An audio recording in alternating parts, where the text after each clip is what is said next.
7 tahanan kasus narkoba kabur dari rumah tahanan narkoba Barreskrim Polri di Cawang, Jakarta Timur.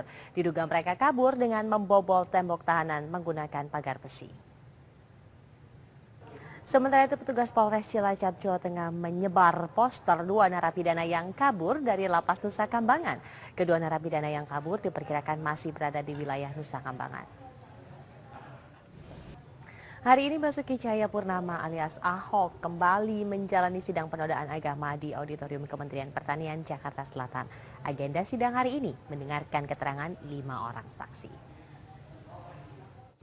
Ya, seperti biasa, sidang penodaan agama ini diramaikan oleh massa pendukung yang pro maupun yang kontra dengan Basuki Cahayapurnama.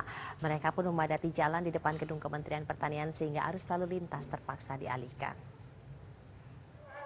Dalam persidangan, saksi Yuli Hardi yang merupakan lurah Pulau Panggang menyatakan bahwa walaupun ia ada ketika Ahok menyampaikan pidato, tetapi ia tidak memperhatikan isi pidato Ahok. Dan berikut adalah kesaksian Yuli Hardi. Pemirsa jangan kemana-mana karena usai jeda saya akan hadirkan informasi mengenai terjadinya penyeludupan senjata oleh pasukan Navy yang dibantah kemudian oleh TNI dan Polri serta pemerintah. Jangan kemana-mana saat lagi. Polres Metro Jakarta Selatan menangguhkan penahanan tersangka pembawa bendera merah putih bertuliskan huruf Arab saat aksi demo di Mabes Polri beberapa waktu lalu. Penangguhan dilakukan antara lain karena tersangka merupakan tulang punggung keluarga. Mabes TNI dan Polri membantah anggotanya yang bertugas dalam misi perdamaian PBB Unimite di Sudan terlibat penyelundupan senjata. Akibat ditemukannya senjata api ilegal itu, kepulangan pasukan asal Indonesia tertunda. Polisi berhasil mengungkap 2 kasus narkotika yang melibatkan sindikat jaringan internasional. Polisi pun menyita ribuan butir ekstasi, lebih dari 100 kg sabu, dan ratusan butir Happy Five. Peredaran narkoba di Indonesia dari waktu ke waktu semakin mengkhawatirkan dan berikut adalah beberapa kasus yang melibatkan jaringan pengedar narkoba internasional. Polisi menangkap seorang penumpang bus antar provinsi yang kedapatan membawa narkoba. FK, anggota Polres Bangkalan Madura dibantu pasukan Brimopolda Jatim menggerebek rumah kepala desa Pereng, Kecamatan Burneh yang diduga telah melakukan penganiayaan warga. Usai jeda kami akan hadirkan informasi 7 orang warga negara Cina yang ditangkap karena diduga melakukan praktek penipuan melalui SMS dan internet di Jakarta Utara. Pemirsa, 7 orang warga negara Cina ditangkap karena diduga melakukan praktek penipuan melalui SMS dan internet di Jakarta Utara. Dari 7 orang yang ditangkap, 1 orang diantaranya merupakan wanita. Terdakwa kasus pembakar gedung Kejaksaan Tinggi Jawa Barat, Deddy Sugarda, mengamuk dan melempar sepatu kepada hakim.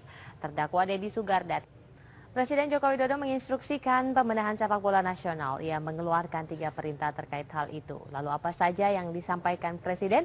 Berikut adalah laporan Danang Kusuma dan Tri Nugroho. Sidang lanjutan dugaan korupsi penjualan aset PT PWU di Kediri dan Tulungagung kembali digelar di Pengadilan Tipikor Surabaya. Para saksi mengaku tidak mengetahui tentang penawaran harga aset maupun pengadaan penelitian aset.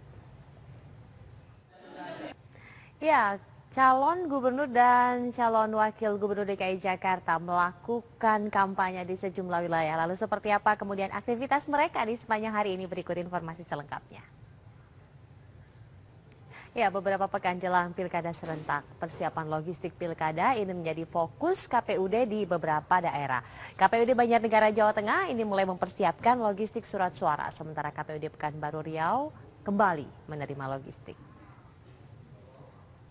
Ledakan bom terjadi di sebuah dealer mobil di kota Baghdad, Irak. 2 orang tewas dan 8 orang lainnya terluka. Tim SAR mengangkat 5 jenazah dari hotel yang tertimbun longsoran salju. Bencana yang terjadi di Farindola, Italia telah menewaskan 14 orang. Banjir merendam wilayah negara bagian New Jersey, Amerika Serikat. Dan informasi mengenai banjir di New Jersey tadi sekaligus mengakhiri jumpa kita dalam program Kabar Hari ini. Saya Brigita Manohara.